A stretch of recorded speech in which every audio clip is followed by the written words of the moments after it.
তো আজকে আমরা চান্নিঘাট চ্যাম্পিয়ন ট্রফি 2024 যেটা প্রতিযোগিতা, এই প্রতিযোগিতা আজকে চতুর্থ ম্যাচ। তো ইতিমধ্যে ধারাবাহিকভাবে আপনারা প্রতিযোগিতা অনুষ্ঠিত হচ্ছে। আমরা দেখছি যে প্রতিযোগিতা প্রত্যেকটি ম্যাচ সুন্দরভাবে আপনারা পরিচালনা করছেন। তো সে ব্যাপারে আপনারা যেহেতু কমিটির সভাপতি সম্পাদক, তো সে ব্যাপারে আপনি এই প্রতিযোগিতা নিয়ে কী বলতে চাইবেন? সর্বপ্রথমে এখানে বিকে 365 রাজনগর টুডে পরাগ দর্পণ এই তিনটা মিডিয়ারে আমি আমার অন্তঃস্থল থেকে আমার অঞ্জের পক্ষ থেকে আমি অশেষ ধন্যবাদ জ্ঞাপন করছি। চান্নিঘাট চ্যাম্পিয়ন ট্রফি ফুটবলে জয়ী ভাগা এফসি। চান্নিঘাট চ্যাম্পিয়ন ট্রফি ফুটবলে চতুর্থ ম্যাচে জয়ী হয় ভাগা এফসি দল। চান্নিঘাট ফ্রেন্ডস এনজিও আয়োজিত প্রতিযোগিতার এই ম্যাচে মুখোমুখি হয় ভাগা এফসি বনাম কর্কট এফসি। 2-0 গোলের ব্যবধানে কর্কট এফসিকে হারিয়ে জয়ী হয় ভাগা এফসি। ম্যাচের সেরা খেলোয়াড় নির্বাচিত হন রিকি। তার হাতেই পুরস্কার তুলে দেন আয়োজক এনজিওর সচিব সেলিম উদ্দিন মজুমদার। বৃহস্পতিবার রাজঘাট এফসি খেলবে কর্কট এফসির বিরুদ্ধে। এদিকে সংবাদ মাধ্যমে কথা বলতে গিয়ে এনজিওর সভাপতি শাহাবুদ্দিন বড়ভূঁইয়া, সম্পাদক সেলিম উদ্দিন মজুমদার বলেন, বিগত 3 বছর থেকেই ফুটবল প্রতিযোগিতার আয়োজন করে আসছেন তারা। গ্রামাঞ্চলের প্রতিভাকে বের করতেই প্রয়াস করছেন তারা। স্থানীয় খেলোয়াড়দের জেলা ও রাজ্য স্তরে পৌঁছতে তাদের এই বিশেষ উদ্যোগ। তাছাড়া সুশৃঙ্খলভাবে খেলা পরিচালনায় দর্শকদের সহযোগিতায় কামনা করেন তারা। প্রতিযোগিতার চূড়ান্ত ম্যাচে বিভিন্ন রাজনৈতিক নেতৃত্বদের আমন্ত্রণ জানানো হবে বলে জানান সম্পাদক সেলিম উদ্দিন মজুমদার। যেটা প্রতিযোগিতা, এই প্রতিযোগিতা আজকে চতুর্থ ম্যাচ। তো ইতিমধ্যে ধারাবাহিকভাবে আপনারা প্রতিযোগিতা অনুষ্ঠিত হচ্ছে। আমরা দেখছি যে প্রতিযোগিতা প্রত্যেকটি ম্যাচ সুন্দরভাবে আপনারা পরিচালনা করছেন। তো সে ব্যাপারে আপনারা যেহেতু কমিটির সভাপতি সম্পাদক, তো সে ব্যাপারে আপনি এই প্রতিযোগিতা নিয়ে কী বলতে চাইবেন? সর্বপ্রথমে এখানে বিকে 365 রাজনগর টুডে পরাগ দর্পণ এই তিনটা মিডিয়ারে আমি আমার অন্তঃস্থল থেকে আমার অঞ্জের পক্ষ থেকে আমি অশেষ ধন্যবাদ জ্ঞাপন করছি। কেননা প্রত্যন্ত অঞ্চল থেকে আপনারা এসে প্রতিদিন যে কষ্ট ত্যাগ করে এখানে যে ধারাবাহিক সম্প্রচার করে যাচ্ছেন, ওনার জন্য ওই কারণের জন্য আপনাদেরকে আমি ধন্যবাদ জানাই। তার সঙ্গে আমি ধন্যবাদ জানাই এতদিন চলে ক্রিকেট ফুটবল প্রেমী দর্শকবৃন্দদেরকে।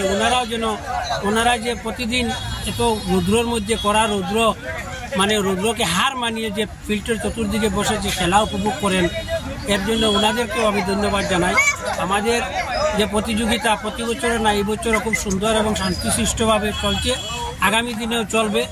আমি মাঠের পরিকাঠামো নিয়ে একটু বলবো। পরিকাঠামো বলতে এখানেও যদিও ফুটবল খেলা চলছে, কিন্তু এখন পর্যন্ত উপযুক্ত পরিকাঠামো মাঠের গড়ে আমরা তুলতে পারিনি। কারণ আমাদের যে সংস্থার আর্থিক অবস্থা সচ্ছল নয়, আর্থিক অবস্থা দুর্বল। তাই আমি ফাইনালের সময় আমরা কমিটির পক্ষ থেকে একটা সিদ্ধান্ত নিয়েছি, আমাদের নবনির্বাচিত সাংসদ মহোদয় শ্রী পরিমল শুক্লবৈদ্য মহোদয়কে এখানে ইনভাইট করব।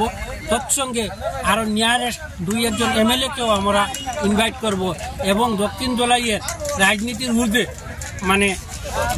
ব্যক্তিত্বদেরকে আমরা এখানে ইনভাইট করব, যারা এখানে আসলে যদি ওনাদের সুনজর যদি পড়ে বা কৃপা দৃষ্টি পড়ে, তাহলে ওনাদের কৃপায় যদি কিছু একটু করা যায়, আমরা এখানে আশা রাখছি ওনারা আসলে নিশ্চয় আমাদেরকে একটা সাহায্য সহযোগিতা দেবেন। আর যদি দেন তাহলে আমরা আগামী দিনে এখানে পরিকাঠামোগত আরও উন্নত করার আমরা চেষ্টা করব এবং প্রতি বছর আমরা খেলা চালিয়ে যাওয়ার চেষ্টা করব। এখন বর্তমানে সিজন 3 চলছে। আমাদের এই যে ফিল্ড যেটা আছে, এই ফিল্ড এত সুন্দর, এর ফিল্ডের কারণে আমরা কী করছি, আমরা এখানের মধ্যে কোনো সংস্থা নাই, কোনো কিছু নাই, যার ফলস্বরূপ আমরা কী করছি, আমরা এই সেক্রেটারি প্রেসিডেন্ট এই এনজিও যেটা এটা আমরা মারফতে এই ফিল্ড থাকা ধরুন আমরা একটা এনজিও সংস্থা এনেছি প্রতি বছর এই খেলাটা খেলার জন্য। বিশেষ করে আমরা এই খেলাধুলা লাগে আর কি। আমরা বিশেষ করে এই সেক্রেটারি যে আছি, প্রেসিডেন্ট আমি আছি, আমরা হলে খেলাপ্রেমিক মানুষ। যে কোনো জায়গায় তোমার খেলাধুলা হইলে আমরা যাই, আমরা থাকি এবং কোনো যদি দান দক্ষিণা কিছু করা লাগে খেলাধুলার ব্যাপারে আমরা এই সমস্ত সাহায্য সুবিধা। তো আরেকটা কথা জানবো, আপনারা যেভাবে যেটা পদক্ষেপ নিয়েছেন, যেগুলো বাইরে থেকে যে কোনো জায়গাতে আপনি 6 জন প্লেয়ার নিয়ে আসবেন বা লোকালিটি 5 জন বাধ্যতামূলক থাকবে, এখান থেকে যে একটা মেসেজ আপনারা দিচ্ছেন যে এখনের যারা কচিকাচা বাচ্চারা, যেহেতু আজকালকে ইন্টারনেটের যুগ, মোবাইলের যুগ, সবগুলো আমরা দেখতে পাই, ছোটো ছোটো বাচ্চারা মোবাইল দেখে, কিন্তু এই খেলাধুলার থেকে যদি আপনারা যেভাবে আকর্ষণ করছেন, আমরা দেখতে পেয়েছি অনেক প্রতিভাবান রয়েছে আজকে এখানেও আমরা লোকাল প্লেয়ার দেখতে পেয়েছি। তো এই উদ্যোগ আপনাদের কোথায় থেকে এসে? আমরা মনে করি যে আমরা যে এত অঞ্চলের মধ্যে যেগুলো যে প্লেয়ারগুলো আছে, যদি আমরা যদি পুরো টিমটা যদি আমরা যদি হায়ার দিলাই, তাহলে কী বলবে, আমরা লোকাল প্লেয়ার চান্স পাবে না। যার ফলে আমরা কী করছি যে দক্ষিণ দলাই থেকে আমরা 5 জন লোকাল নিয়েছি। যে কী কারণ নিয়েছি, যে আমরা এখান থেকে যদি কোনো প্লেয়ার বাইর হয়, যদি আগে দিয়ে যায় লিওন মেসির মতো হতে পারে, হ্যাঁ, তাহলে তো নিজের গর্ব।